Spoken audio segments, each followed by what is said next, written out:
Today we're going to be performing a complete patient bath. The first thing we're going to do is introduce ourselves to our patient, confirm the patient's identity by confirming two patient identifiers like name and date of birth, review our orders, gather all necessary supplies, confirm our patient's privacy, and then we're going to make sure that we think we have inadequate supplies with us.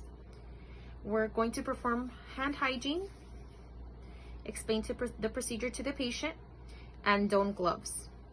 So the first thing we should do for our safety is raise our bed to a comfortable position. We're gonna go ahead and put a bed blanket, which I've done over our patient. Have them hold on to the blanket just to make sure that when we're taking the linens off, nothing comes off and we confirm our patient's privacy. We should help them remove the gown as well. The next thing we're gonna do, remove the pillow from under the patient's head, and we're gonna place a towel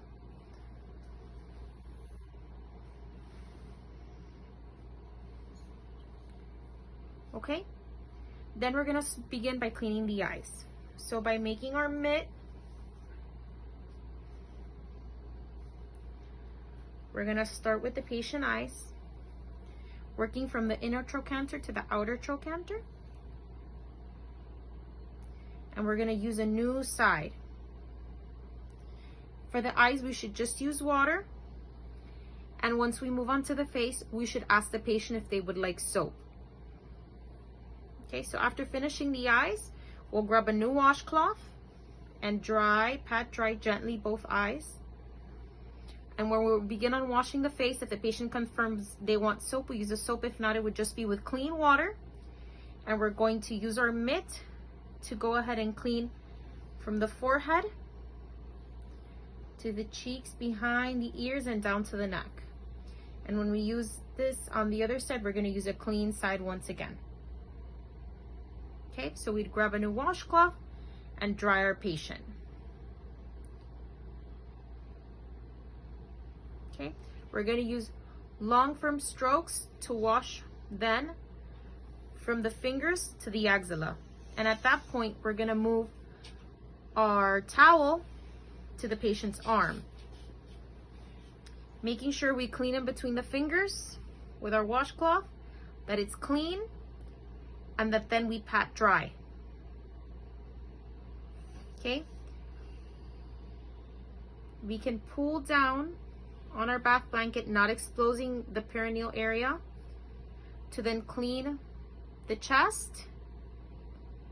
If the woman has breast, cleaning the breast, under the breast as well as the folds. You can ask the patient if they want deodorant, and we can go ahead and apply deodorant once we finish the arms and everything is dry. We would use a new washcloth, and here also using long strokes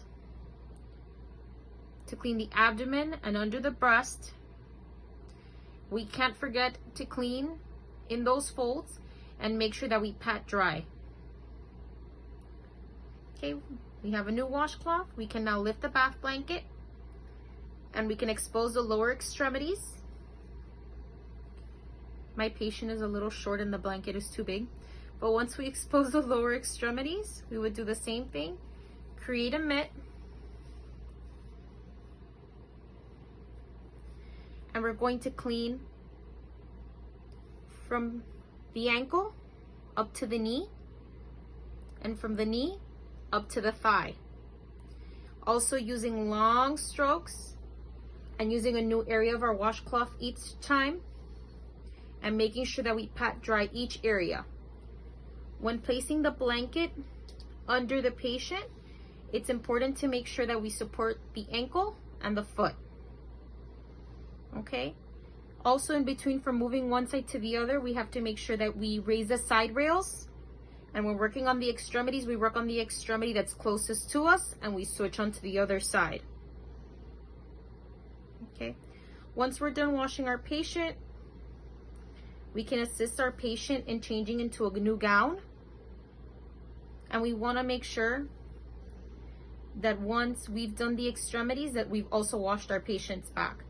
So we can ask them to rotate, and on the back, we're also going to do long strokes and ask if we'd like lotion applied to them.